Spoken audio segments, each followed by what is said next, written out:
Hello and welcome to Trekkie and Beyond, a Star Trek podcast. I'm Monica. And I'm Andrea. And welcome back, guys, to episode 14 of season 2, A Such Sweet Sorrow, part 2. This is the last episode of season 2. It is the culmination of everything that we've learned this entire season, all of the ups and downs, all of the wonderings, all of the, oh my gosh, what does the signals mean? Who sent them? Everything is being answered in this episode. So it's a final fight against control. Are they going to win? Or are they going to lose? Initial thoughts? What did you think about this episode? Oh, I love this episode. It made me whole. I feel reconnected to Star Trek Discovery. I was worried, very worried after part 1 because I didn't like part 1. But this was so much better if you don't focus on a lot of details, which we'll discuss. And I really loved so many characters in this that came back around. And Tilly, if you're ever in my area, I got you, girl. Beer on me. 2 rounds. What about you? I liked it a lot more than part 1, but I still just felt like, I don't know, there was something missing for me in this episode. It didn't have that oomph that I needed. Now, granted, it was loads better than part 1, because part 1 I was just like, well, I should have just made this one long episode, because part 1 wasn't given what it was supposed to be given. But part 2, I liked it, but I just still felt like there was something missing. I guess like to me, it felt like they gave us this huge mystery, and even though it was solved, it was still lacking for somehow for me. And in the very end, spoilers, you've probably already seen this episode, I don't like that they shaved Spock's beard. I thought it was a perfect transition. I liked him with he's still hot without the beard, and I still love him, but like with the beard, it was just doing something for this character. And then now without it, it's just like, it went from, I'm your daddy to, hello, sir, can I take your daughter out? Like, I don't know. He doesn't have the same seriousness, I think.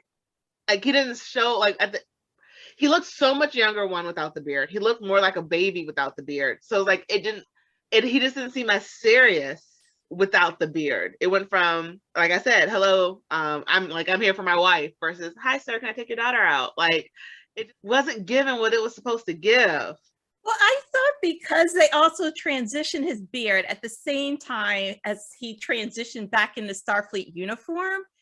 I love that part, because it's the connection to the timeline, and it ended with Spock. I thought you would like that. So I'm so happy about it. I just don't like. I don't like the origin story and his growth, and now he's like back and start, because he took a sabbatical for a while, so it feels like that character no longer feels as though he needed a break from Starfleet. Yeah, nope, 100% correct. I just really wish he would have kept the beard. Like, oh, just, everything you said was correct, except I wish he would have kept the beard. Got it.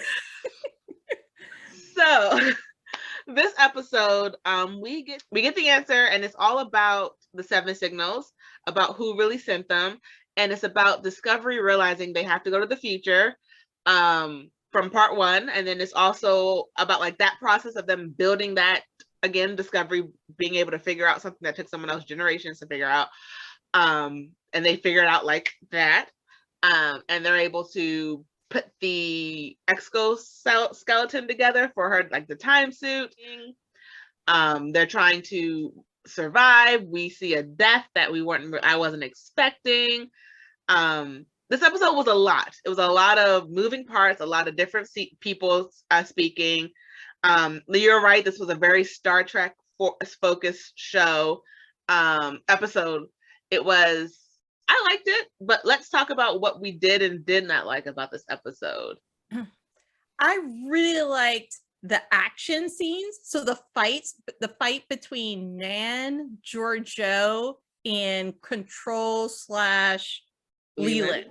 Like that battle in the hallway corridor, running down for Georgiou to trap him. I thought that was really good, because I also really like Terry and Georgiou's fight scenes. Like I'm captivated with her high heel kicks. Like girls got that now. I love when they use an actor's ability to fight, and hers, like I would never want to rumble with her in real life. Like, no, you're good, you win. I love that they were able to capture her fight scenes multiple times, and it made sense to because you think with Starfleet, you don't always think hand to hand. Like there are hand to hands, but it's mostly like intergalactic battles. But it made sense that this was hand to hand, so it wasn't like they like, oh, let's just show that she can fight. No, like this was, we were showing that she can fight, and it made sense to the plot that she was doing it. So I love that they were able to incorporate that. So I agree with you. So the second thing I liked was Michael's exit from Discovery, flying through with all of the drones around her, like that flight scene, and Spock in tow, like her support brother behind her, like and then I'm not exactly sure what she landed on, but that I don't know, watching her in that getting into the red angel suit and flying through it was really connected to me. And I thought maybe I might be reaching here, but like when she got into that red angel suit, it was a connection to her mother.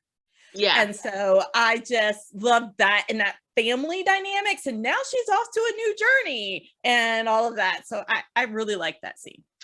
I have to say, I have to go back and say, so last episode, because when you brought up Spock, that made me remember. Last episode, I did talk about how, why did Sarek not say goodbye to like his, like Amanda say, like, why didn't that say goodbye to Spock? Because again, I thought this was a round trip at that point. And the fact that it was a one-way trip and we didn't get a scene of Spock saying goodbye to his parents, like, that just also made me like, what the heck is going on right now? But neither here nor there. Weird, yeah. But neither here nor there. But like, but right. I did. Okay. Go ahead. Later on in the episode, there was an image of Spock hugging Amanda, but we still didn't see Sarek. So I don't know why in the end, now that they're like, he's okay and he's back, that she like, I don't know, reconcile with him, but it was just weird. So I agree with you. That still stands. Their relationship is still weird. Yes. But I do say I'm loving Michael and Spock's relationship so much. Even though like he's the younger brother, I feel like he's more like the older brother with her. Like how he protects her, how he goes out on a limb for her. Their relationship was really, really cute. He was like, I'm not because honestly, he could have stayed on the Enterprise and he could have like, I'm gonna miss you. He's like, no, I'm leaving my blood family for you. And I'm like, I'm gonna make sure you get there safely. I'm gonna risk my life to protect yours. He even told her like how to send the 7 signals. Like she was one who did it. She sent them because everyone that they needed at this final battle got a signal, which was very interesting. I didn't see that connection, but now I'm like, oh, it's all coming. I'm like, oh, I get it.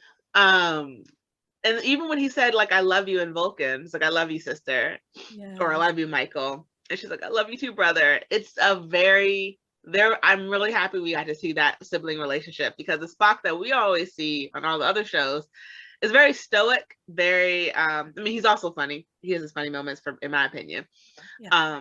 But it was nice to see him with the family relation outside of his parents. And that helped him to, I guess, ease or circle back to the conversation that really exploded between Michael and Spock 20 years or so ago, in which she called him a half-breed and he wasn't going to be able to love, but they love each other. And so it made it whole. Very cute. Love that scene. My heart. If you notice that Georgiou and Saru also shared a bond, and I really like that scene too. That was nice.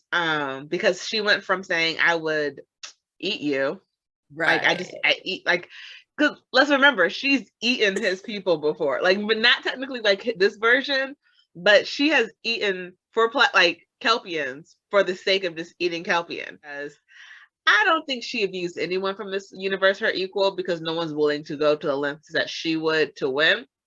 Yeah. But I definitely can tell that she respects people, and she's now respecting Saru, which is very nice. Very nice. I was also very happy for Hugh and Paul. Yes. I'm having hope for them in season 3 now.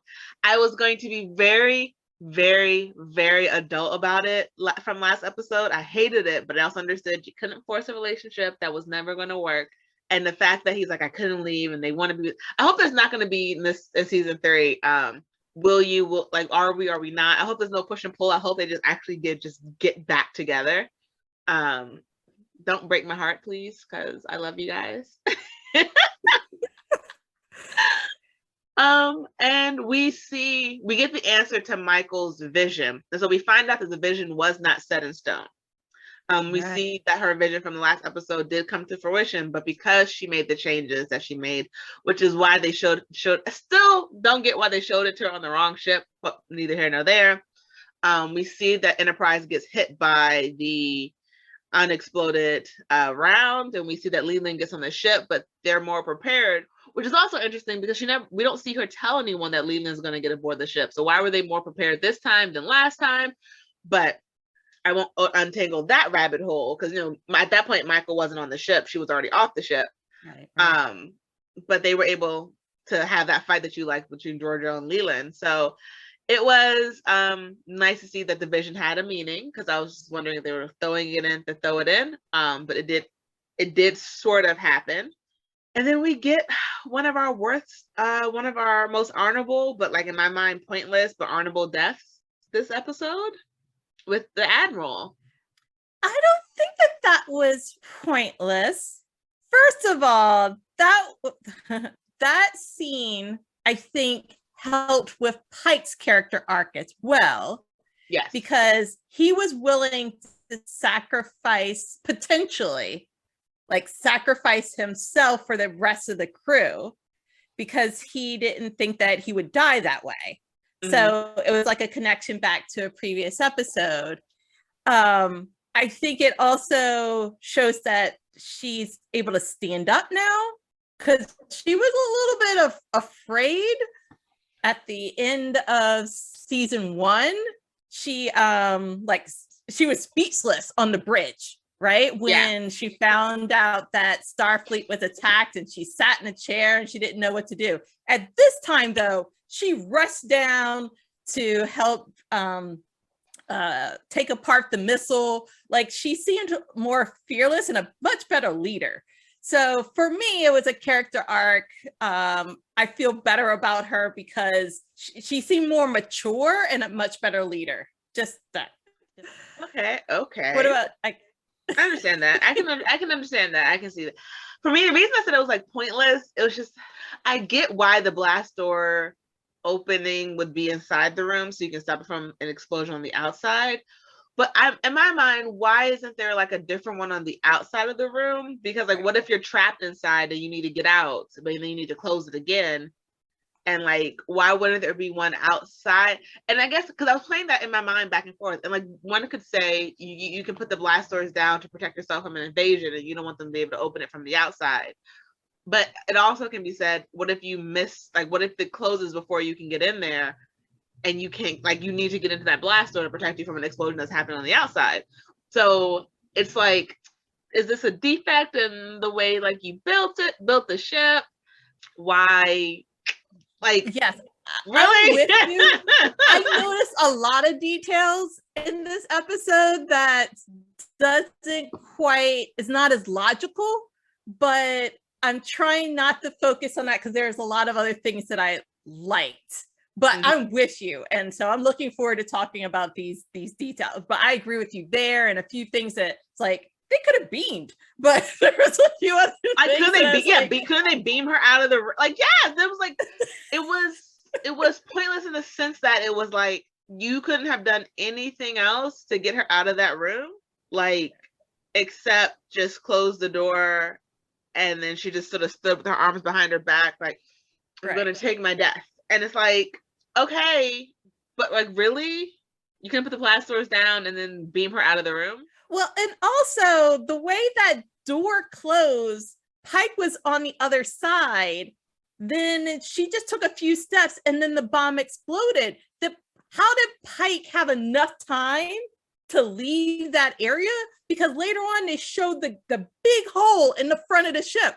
That was a huge explosion. Yeah.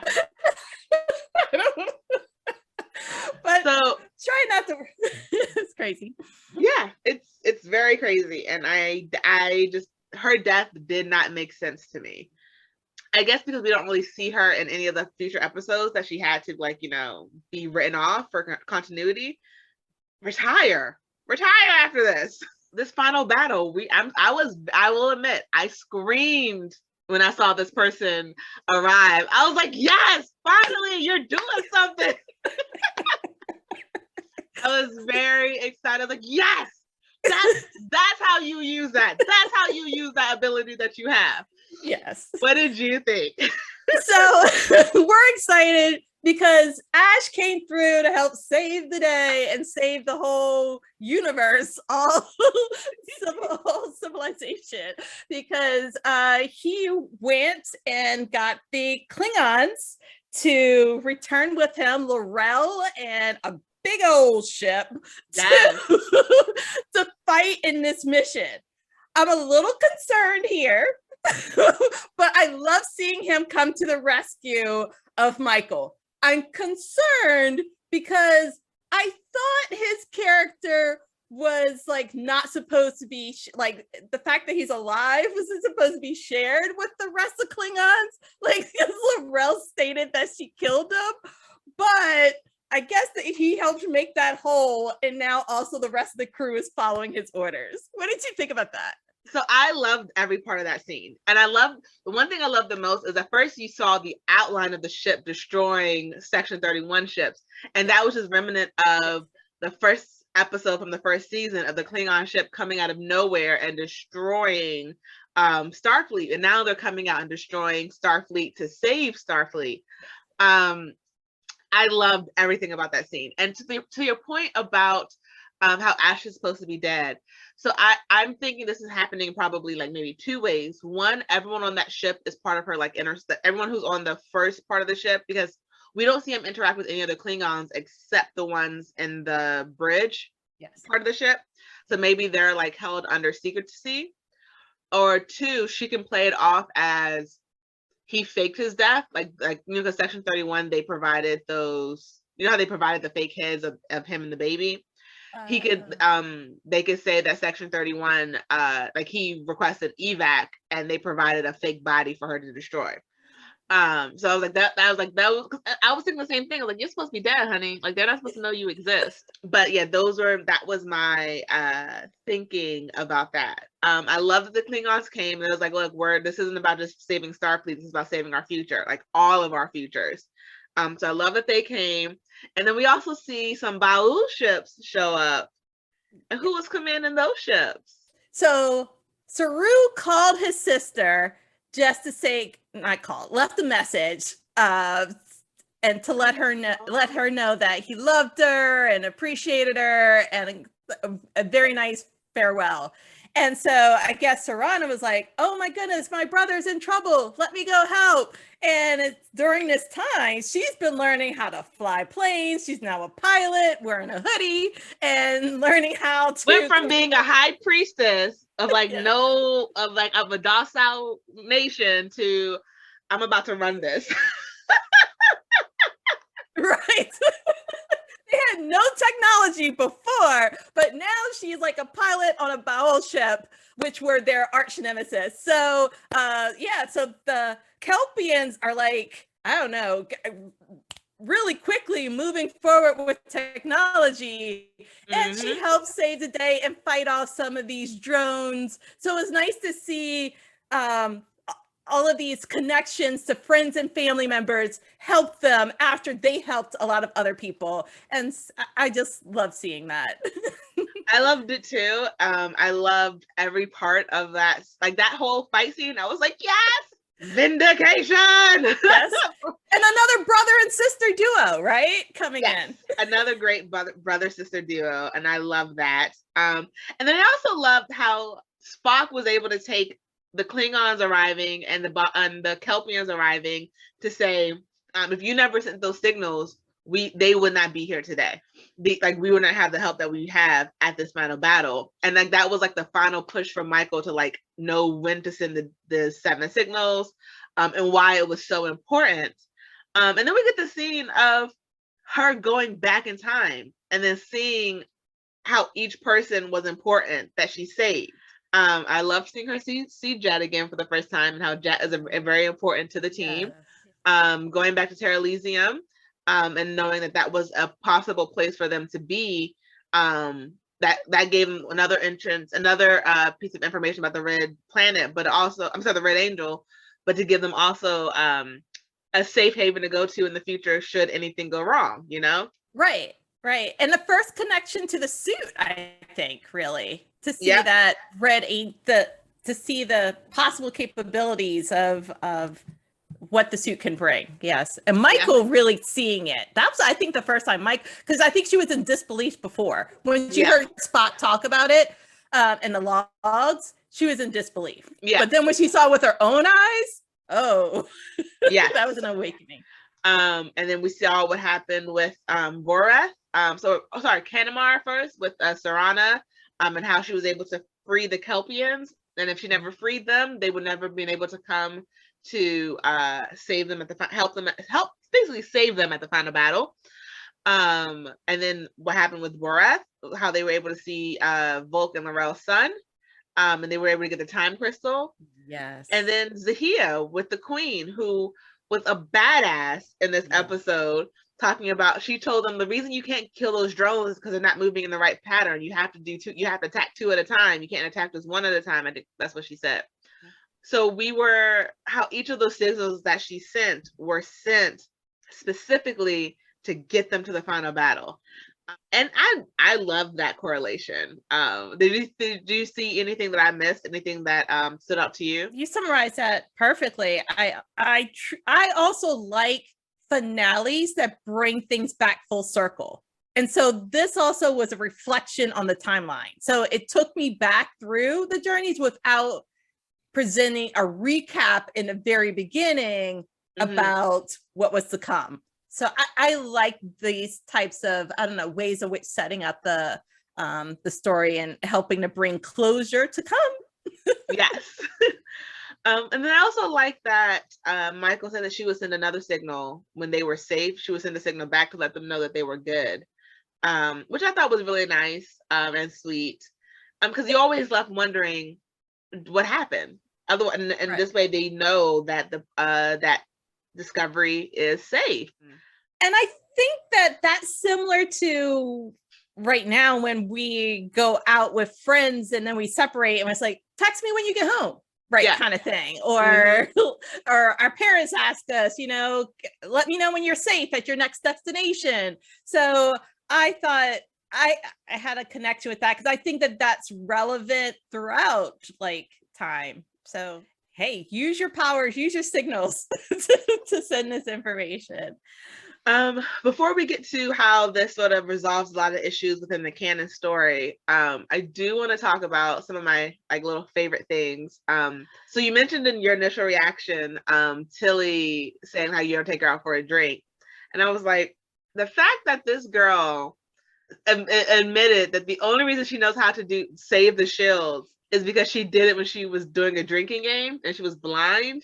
I'm like, how smart are these people that she's able to fix something that she's never done sober or visually saw? Are you I did it blind for a drinking game. You did what now with where on what ship? Why? What? Well, I think Tilly has gone above and beyond to prove that she should be part of this command leadership program. She has saved the day on numerous occasions. They needed to promote her 4 steps up. She should be. Tilly is honorary position. Yes. She is badass. She is A-okay with me. And I think Michael helped to boost her confidence along the way. She did. Yeah. She did.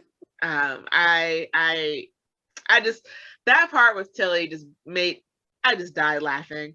I was just like, really, honey? You did what? With where? With who? And you were inebriated? Okay. Right. she didn't panic when she was in that tight corridor, because we've seen other leaders, Cornwell panic. So yeah, she was just able to step up and to restore their shields. Yeah, That's so they can get through the wormhole safely. And so we get to how basically canon is, how they get the story back to canon. And it's because they basically classify all knowledge of Discovery, of everyone who's on Discovery. All of them are now classified, and you can't talk about them anymore. And I think that's a very smart way to wrap it up, because you're not like deleting it from history. It's not like they went back in the past and people forgot about them, or they wiped themselves from people's memory. It was like, look, it's just dangerous for people to know what's going on, so we're just never going to talk about it in public. And that makes sense of why we never heard of Michael when we ever see Spock or ever see Amanda or Serac, which also makes a lot of the things that they went through in the movie version of Star Trek a little bit like, oh, how much has he lost? Like, he already lost his sister. I mean, even though, granted, probably Michael didn't exist at that point, but we know this is sort of like the storyline that they're going through. It's like a little bit hurtful, like, oh, how much have you really lost? Like, this sucks. Right. And all of this to protect the spear and really to cover up that Control dropped the ball a few times. Very much so. And this could be the reason why Michael did not know about the true way in which her parents died, because there could have been a cover up in that case as well. No, it was Leland. Yeah, they made it seem like it was something else. They made it seem like it was a random attack versus they were assassinated. They were killed. They were murdered. Right. To the point where she didn't even know that they didn't have a body for her mother. Like, found a body. Which also goes back to say, why did they take, like you said, they took their time with her mother? What were you, okay, like that part just doesn't make sense now, but whatever. We're just going to gloss all over that part. We're glossing over a lot. To make it make sense. So let's dive into a few more of those other details that don't make sense. Okay. So I understand that Leland / Control was kind of like broken down to the I don't know, those nanobots. Mm-hmm. But they took the nanobots to the future. Yes. So I'm hoping, just to make this whole so I can sleep better tonight about this series, like they ejected the nanobots, they got rid of the nanobots some way, but we just didn't see it. That was my question, because I don't know, like, what did the spore, I watched that scene multiple times, and did Giorgio ever explain what the spore drive was supposed to do to the nanobots? Like, I don't understand what was the point. Like I don't understand how she destroyed them in the spore drive. Did I miss that? She magnetized or demagnetized the flooring. So, like, but my question is, did that destroy it or did that just disable it? That's the thing. Like, I don't know, were they destroyed or were they just not, like, because again, like, then what do you do with them? Right. And later on, she just reported to the bridge that Control is no longer an issue, but that doesn't really mean case closed, problem solved. Yeah. I just think that that's just very dangerous. Same. Potentially still, I don't know, send it the same problem to the future. Which is very truthful, which is very true. I think it would have been better if they just sent Control to the future and like 900 years in the future, and then warn Starfleet so they can like build up a way to just like, you know, be prepared and destroy it when it arrived versus I don't know.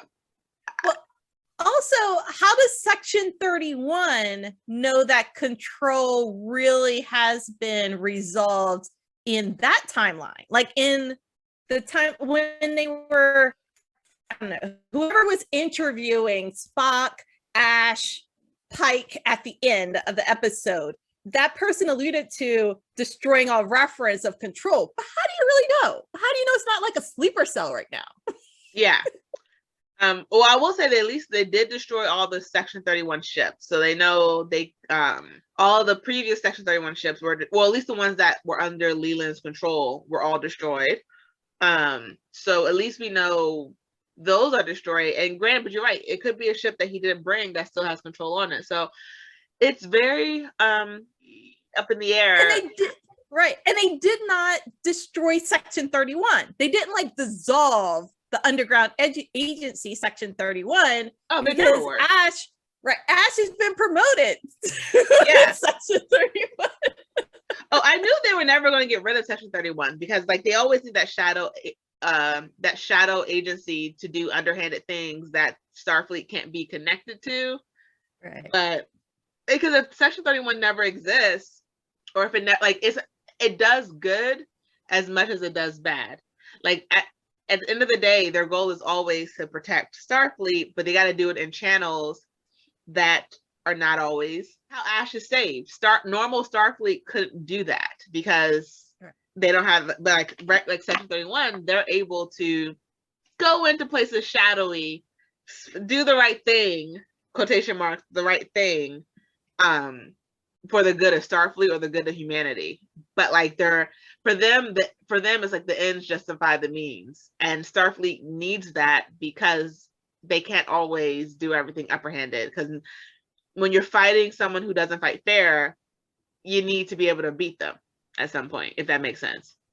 Yes, and I think they're making room in the storyline to reuse Section 31 again. From what I heard, that they want to develop a Section 31 spinoff, so they can do that. And I also heard that Section 31 was featured in a few episodes of Deep Space Nine. Okay. So I just don't like, personally, I don't like underground agencies like this. I like more transparency in leadership. So I don't know. You're definitely correct. But in a perfect world, we wouldn't need them. In a perfect world, we wouldn't need those shadow agencies who do things, who stop people from doing things that if the world found out about, we would flip our minds over. In a perfect world, we wouldn't need them. Right. But so speaking of perfect world, I know they're moving to the future. In a perfect world, can't they use the time crystal to return? Not that one. Because that one they were using all of the charge to get so they were depleting it. So they would have to probably get another time crystal to come back. But I think the problem was they couldn't have the data back. But if the controls, again, that's a plot hole, because if you can get another time crystal to go back, but how would you leave the data in the future? Because the data can't be destroyed, so you have to transfer it somewhere and then leave that data somewhere. Right. And now they know where the time crystals are stored. There's a big supply there. So but they can always, just because Pike was able to get one doesn't mean anyone else would be able to, because they have to be worthy to get the time crystal. Right. So it's like, I guess it's like one of those other plot holes of, could you offload the data somewhere else and leave it in the future and then come back to the past? But then who's to say the data doesn't fall into bad hands in the future? So it's like, what do? Do you leave the data with do you leave the data in the middle of an asteroid and hope it's never found? Or like, is control really destroyed? So you can't leave the data just with anyone. And then also goes with, well, are your generations going to always be in charge of the data? Like what happens? Because the sphere didn't want the data destroyed. It found you out so you could save it. But what do you do with all of that data now? Right. I feel like they're forever the guardians of the sphere data. Yeah. They're just now security.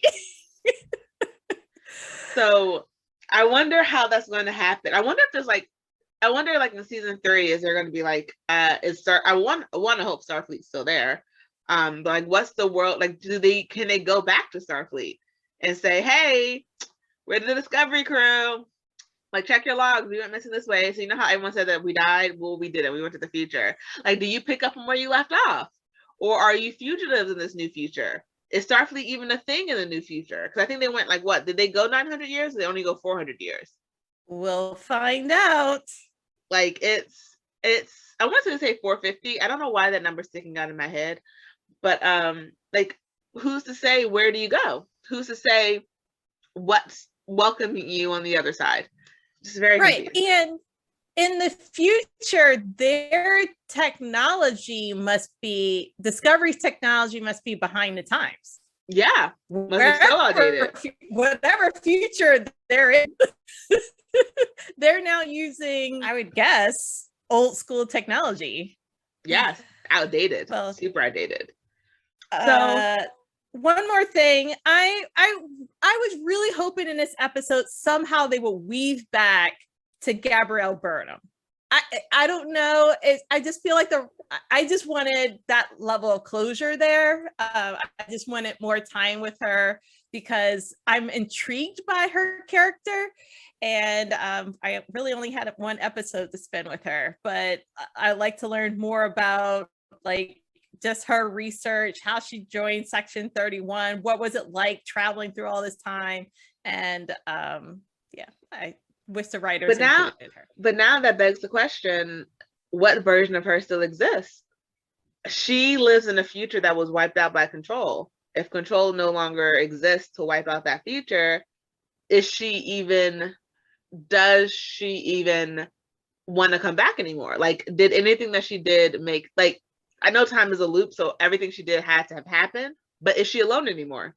Is she like, now, is she living in a paradise with people? Did she accept that she couldn't come back? Like, what type of future is she even living in anymore? Right. And it must have been a big change to go from the Red Angel constantly saving Michael over and over and over again, traveling around in time, to then be landlocked. And like, are you aware of that change? Like, you know, because they from time movies and stuff, they say the only people who realize the changes are the people who went through it, like people who changed it. Everyone else sort of acclimates to the time. So did she just automatically acclimate to the fact that Control no longer exists? So it's like, what does she even know what she's missing? Oh, and I just thought about this. Now Michael doesn't have that guardian angel to constantly save her. Well, yeah. So, because like it's a question of like, how did this change? Like, we know this action is changing the fabric of time, changing their timeline. So what are the repercussions of that change? It's very interesting to know. So everyone, we're also planning to discuss this whole season in more detail in our next podcast. So it will be a season 2 recap with a special guest. I'm very excited and nervous for season 3, episode 1. Yes. And as Spock said, like, this is we're looking forward to see what the future holds. Okay, so as always, I'm Andrea. And I'm Anika. And live long and prosper.